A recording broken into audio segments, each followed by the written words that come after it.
How was it for you out there tonight? Tell us about it. Yeah, it was the wildest thing ever. It wasn't the biggest moment, and I didn't really anticipate this, was once we'd gotten toward the end of the last song. And Austin City Limits is one of those kind of things where if you're a musician, you almost feel like you're getting to the Super Bowl in a way. And so when we got to the final song in the last couple minutes, my body just broke down into tears of like, you know, because you have your days that are good, your good days, and you have your days that are your excellent days, and some days you just want to get through. And I felt kind of triumphant at the end just because, you know, we've been really busy, and sometimes at the end of that busy haul, your energy is sapped, and just being in this room infused us with so much power. And then when it was done, you were like, we did that. It was like climbing a mountain. The audience was out of control and so giving. I know half of them probably knew who we were and half didn't, and they all partied equally. And it kind of brought out a, I don't know, an irreverence in us. You know, we like to party and go crazy and be wild, but there was something about being here that gave us a little majesty, which kind of felt great amongst us on stage as well. Yeah, it was mine. I'm still kind of a little wet. Growing up at Austin City Limits, like watching all these, I mean, I've seen it since I was a little kid, you know, like, so I can't believe I'm standing on the stage. I was almost kind of losing it a little bit and walking on there today. Like, I mean, it's good that we had a long rehearsal today and got to spend some time on the stage, because it was, personally, I needed it, because it's huge, you know, like, I mean, like, part of all my influences of being a musician is coming from watching this show. You know, I seen Ry Cooder and Bonnie Raitt, Steve Ray Vaughan, and all these shows that are like, I mean, game changers in music, and that we got to stand on this stage is pretty cool. Well, that's the beauty of it, that it's been around long enough to inspire and influence generations of musicians. Yeah, truly. There's a magic in Austin, just the city, as far as a musician. And Ty mentioned it during the show. It's a music town, and so. But there's a magic, and we've been fortunate to play Austin City Limits, and we've been fortunate to play the clubs around here. But then there's almost something about the show that is the culmination of everything. It's the vibe of the city. It's what it's about. The heart and the soul, and the people that come. It's the measuring stick of a lot of things that you need to be on your game. And so what was great is it gives to you in a way that as a musician it felt sort of circular, and for us to take that energy and turn it back, and it was just magic. It's magic. Yeah, I don't think it would be the same if we did the show in some other. No, absolutely. No, I mean, I think that, It the has to do people, Austin, the magic. the people are important here. That's Like, there's what something about the energy. I don't know if the water you guys are drinking or whatever. But Well, you know, it's such a got- music city, and there's some great cities in the U.S. that are just so, you know, we travel a lot, so we really get to be in front of people, you know, I mean, New Orleans is a great city, there's so many great musicians, Nashville, you know, great ears, you know, Austin, like Rick was saying, is another great music town where the audiences are really quite a bit different than most of the audiences in the world. They have ears that are just beyond, and they ebb and they flow with the music as if they're in it, you know. And as a musician on stage, to play in front of an audience like that that's so giving and so desirous to feel, and they're feeling everything themselves, and they've probably had all these moments themselves, you know. It's magical, really. Well, we started playing it at Harvell's, which is a blues club in Santa Monica, California. And right away, because we weren't new to the industry, we decided that we wanted to play at places that were going to pay us to play. We weren't going to just, have to invite our friends all the time. So we started playing 4 nights a week in LA original music, and we felt like we were in tour in LA. And then while we were recording our first record, we saw this Stax music documentary, and they were talking about how they brought their artists to England first, because rhythm and blues wasn't indigenous to the area, and it was a whole different feeling for the people there, and it caught on like wildfire. So we wanted to do the same thing. So we got our manager, Doc McGee, and he decided that we were going to do that. So we went there, we got on the Jules Holland show, and we left Jules Holland, and by the time we got on a bus, we were like the number 6 tweeted thing in the world. And then so we got offered all of these huge tours. We toured with Bon Jovi, we toured with Brian May from Queen, we toured with the Rolling Stones, The Who, AC/DC, and all these kind of things, and we've done a lot of television shows.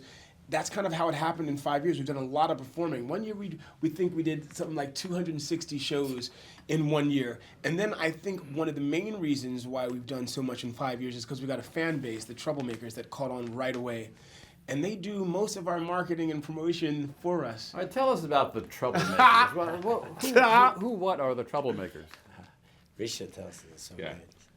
Well, Sorry to put you on the no, you know, Troublemakers, they love to have a good time. You know, trouble is in our name. They love to come out and support and get wild and get, you know, crazy. The way it originated is, as Ty was saying, in Los Angeles, we had a residency at a place called the Harvell's, and people would come out every single week, and a community started forming. And then people were just coming out to, pardon me, because all their friends were there. And then bands were forming and love relationships, and it became an actual community that you wanted to be involved in because all kinds of great things were happening. We were just the soundtrack. You know, people who see or hear you for the first time, obviously there is a retro thing, a traditional vibe that you've got going there. Your roots are retro. Yeah. But what you're doing, you know, in the here and now is very contemporary and very fresh and very original. So how do you pull that off? I mean, how much thought do you put into this? Well, it's funny. Most people that learn anything from acting to music to law or whatever, a lot of times there's an expression where you learn it and then you let it go. And I think the idea that we let it go when we get to stage is what makes it more contemporary. You know, we know what our roots are. We know what music we listen to, but then we walk around in the world today and we listen to the news today and we are in relationships today and we have to take in what's happening in the zeitgeist at the time. So I think that's what makes the beats feel more contemporary. It makes the melodies feel somewhat contemporary, and just the idea of how we communicate to the audience is contemporary. We try and think a lot about if people that inspired us were around today, how would they be doing it, opposed to how would they have done it back then.